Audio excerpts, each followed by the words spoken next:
Hello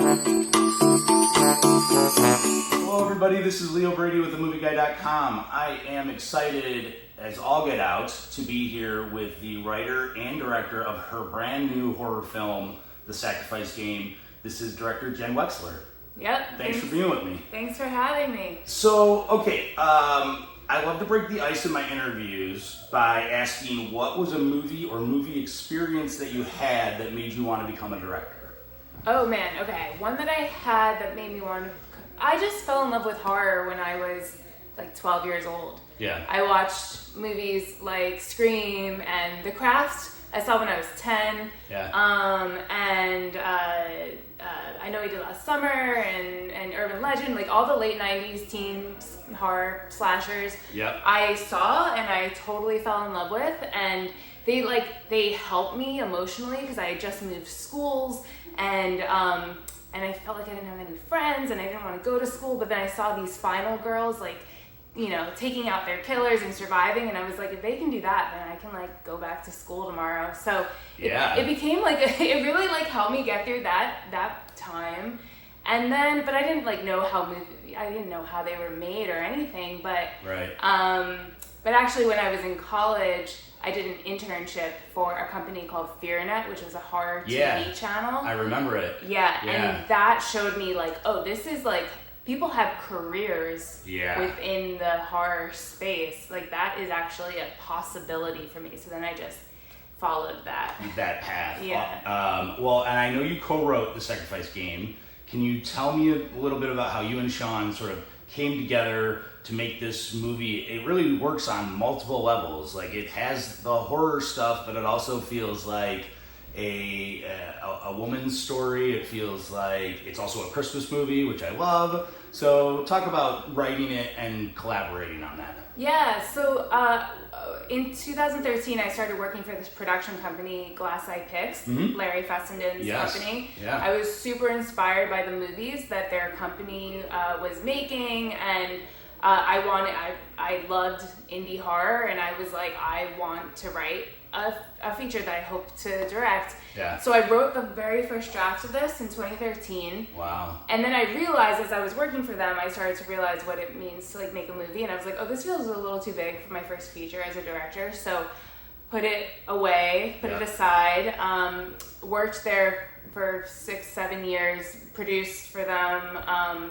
directed my first feature, The Ranger. Yep. And then after that, I was like, okay, I'm ready for Sacrifice Game. So Sean, who's also my husband now, I shared that draft with him, and we started bouncing ideas back and forth for how to... One of my favorite things is when you had an idea years ago and then you look at it again, but now you're looking at it with all this new insight. Totally. And all this new, you're a different person now, so you can bring that to it, and it helps you get kind of unstuck if you were stuck before.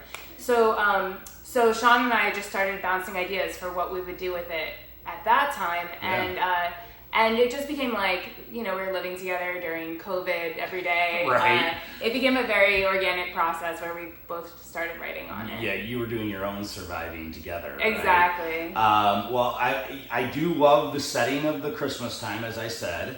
And I really feel I don't know why, maybe it's just the cold weather or something like that, but I felt like you captured the spirit and the essence, the aesthetics and look even of what a Christmas horror movie looks like. Yeah. I think of Black Christmas and Silent Night, Bloody Night. You know? So maybe it's the cold and dreariness, but were you trying to make this movie look like once you knew all right, we're gonna set it during Christmas time, you can kind of pickpocket a little bit off of those other films, right? Yeah, well, they were both inspirations for sure, and it takes place in 1971. So I wanted it to capture the essence of movies at that time while not being strictly too kitschy about it either. Right. But the cinematographer Alexander Bussiere and I wanted it to make it feel like it had a dreamlike, timeless quality to it. And then it was just combining these elements, getting to shoot in this amazing school, which used to be an old abbey. Wow. That's was built in the 1800s or whatever. All that whole aesthetic, I was like, well, this is our canvas, and then we just get to build off of that with our, props and so it really became, because that's like that was built in the 1800s. It's a building from that time. The 70s elements become costumes, become props, become set dressing. Right. So and then it's how do we want to capture that, and so we. And you pulled it off. Thank you. Yeah, I mean, right? Like, well, I wanted to ask you.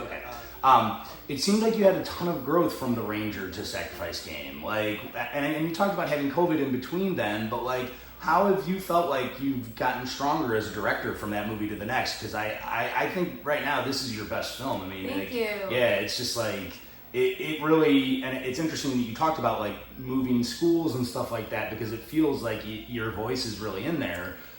Did you feel like there was a lot of growth from that one movie to the next, obviously? Yeah, 100%. Because every time you make a movie, and I feel this when I'm producing as well, like every time you make a movie, it feels like somebody's carved a hole into your skull and poured knowledge into it. Yeah. So you learn so much and you grow so much from making a film. So certainly like making The Ranger, learned a ton. Yeah. Then moving to this, we shot this in Canada, so that was a new experience for me. Working in I'm from New York, so working in a different country, different city, different people,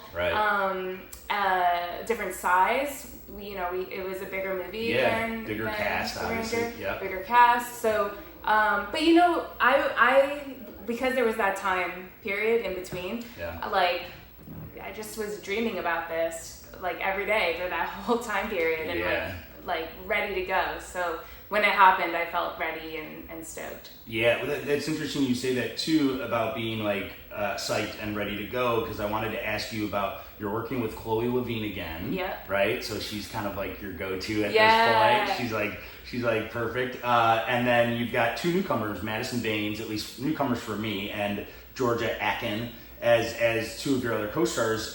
Did having Chloe help get them into the groove, or was it like, were they just that good? I mean, it feels like they've been on their fifth movie, and I think this is like their first or second, something like that. Yeah, so. Madison's made a couple movies. This was George's first feature. Okay. And I feel so honored and privileged that that the Sacrifice Game gets to be her first feature. Yeah. Like that we get her in this movie. Yeah.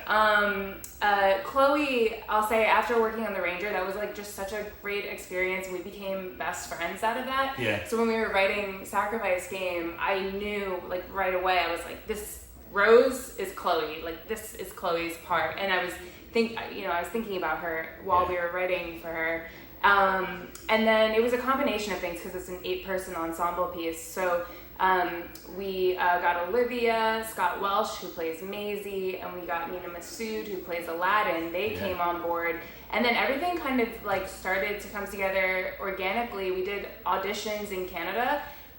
For some of the roles, including Clara and Samantha, Madison and Georgia, and I saw their auditions, and I was like, with Madison, she was so vulnerable in the audition, and I'm like, if you're already bringing that layer of vulnerability, like it's only going to grow from there. Right. And then same thing with Georgia, that she did her audition, and our like jaws were on the floor. We were like. This is Clara. This is Clara. She has to be a mixture of like creepy, but yet innocent. Yeah, there's a lot of that. There's a lot of those layers, and it was just fun because when we got on set, everybody, the energy that starts to be created and the dynamics that are created, everyone starts to really like feel their characters, feel their relationships between their characters, and really fall into those characters. Yeah. Yeah, well, and obviously I don't want to just stick on the cast and stuff, but Mena Massoud, I mean, his performance here is amazing, and it's like the perfect example of how after Aladdin, he wasn't really given enough shots, and here he just seems to be having so much fun and enjoying every minute of his performance. Talk about working with him and getting that performance from him, honestly. Well, Mena's just incredible.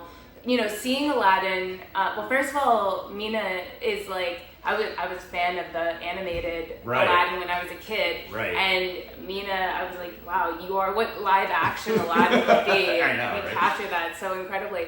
But getting to know Mena and getting to work with Mena, like I knew, even before we met, this guy is so charming. He's so charming. So what if we take that charm and we twist it and we make it like really messed up? Right. And so in one of our first conversations, I shared that with him, and he was really excited to do it, really excited to go there. And then all through shooting the movie, he was like willing to go to those places. Right. And like, what a thrill when you work with somebody who's just like, how big can we go? How crazy can we go? But then also knowing like when to pull it back, because there's an arc there. There's an arc that his character goes on. So it was finding the wave of that arc. Yeah. Well, and speaking of arcs and stuff, the themes in this.